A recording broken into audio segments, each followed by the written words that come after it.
I'm from the Tondo, slum area, where you can see the silver lining, sabi nga nila. Anyways, I just want to share lang po, kasi sa panahon ni Tatay Digong, ang lugar namin hindi po talaga madaanan. At the same time, hindi po siya sa aming adik sa mga loob. Wait lang po. Ayan, so, during his term, ang mga ating po sa amin, nagbago, natakot, kasi nga po yung sa Tokham, na-apply sa yung mga kapatid ko. Hindi ako adik po sila. So, I told them na, pag kayo natukham o napatay dyan, ba't ako uwi? Ba't ako iiyak? Diba? Masakit man, pero kailangan tanggapin kasi isa yun sa mga pagbabago na hindi pinagkakaroon ng Tatay Digong. Ay, hindi ka susunod sa tingnan pag nanlaban, patayin. Ha? Ganun lang po. Bilang ama, bibigyan din tayo ng parang sarili natin tatay na dinidisiplina niya ang mga anak nila. So sa mga hindi talaga nalilintindahan yung ginagawa niya, maraming naglalaban. So, tsugi ka. Ganun. So, dun po sa amin, kahit yung mga adik, mahal na mahal sa tatay. Yung dami nagbago ang mga adik, sila na mismo pupunta sa sa barangay, papalista yung pangalan nila, naman. So, pag wala ito sa listado, pag wala ito sa listado, pagkaan po ng barangay namin yan.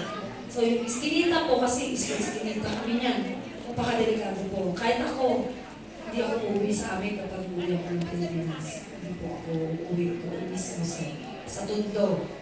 Although, sa Tondo, doon lang po ako banda sa Quiapo. Check-in ako, ganun.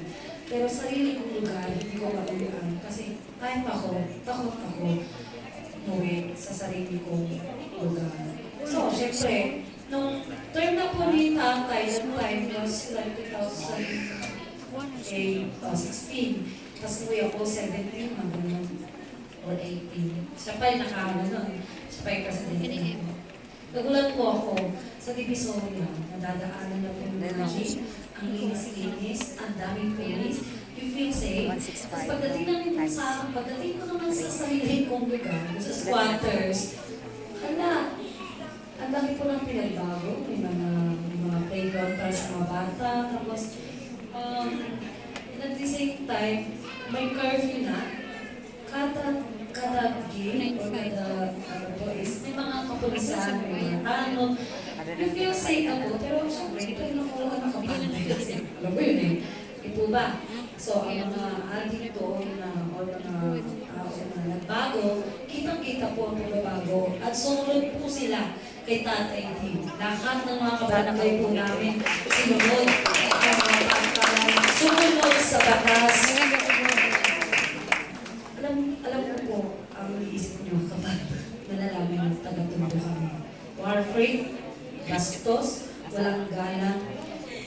Hindi po ganun ang lahat ng mga taga-Tondo. Meron po kasi kami paninindigan. So kapag kami po ay nakipag-debate, hindi po kami padadaig. Unless alam po namin yung totoo. Ando doon po.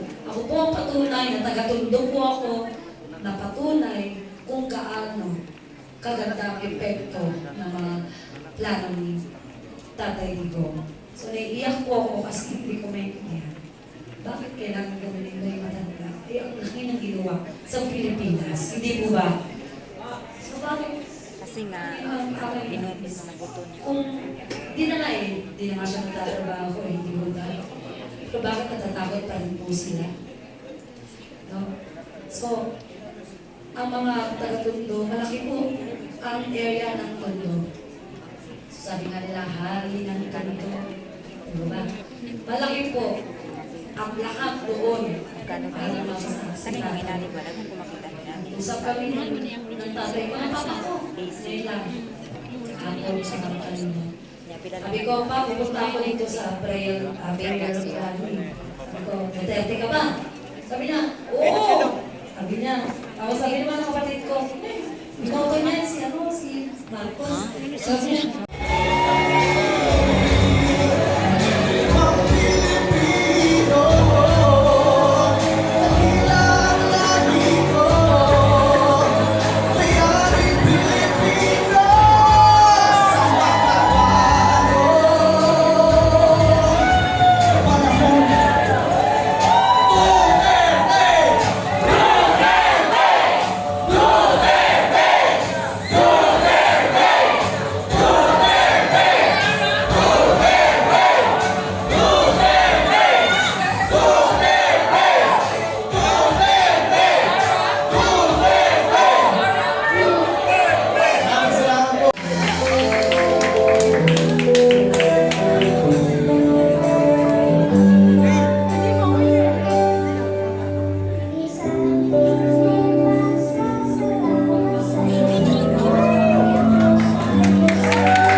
puting gumaya. Palakpakan po natin, ladies and gentlemen, our Miss Thailand! Maraming salamat po. Thank you very much. Now this time, ladies and gentlemen, please direct your attention here on our screen.